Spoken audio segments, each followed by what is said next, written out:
This is Ash. Ash wants to be the very best at school, but he hates to receive vocabularies because it's too boring. And this is his teacher, Professor Oak. He is frustrated of Ash's lack of motivation and participation. But how can these problems be solved? With gamification we can kill two birds with one stone. So to what extent can gamification improve learning processes?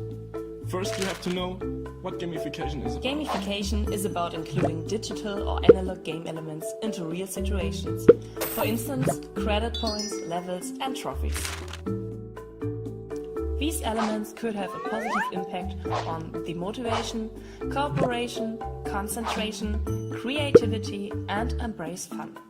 These aspects are important for improving learning processes. To solve the problem, Professor Oak introduces a vocabulary quiz. The first group to press the digital button gets to name the right vocabulary. If correct, they receive points. Because of game elements, the quiz mechanics, like group size or game mood, are very flexible.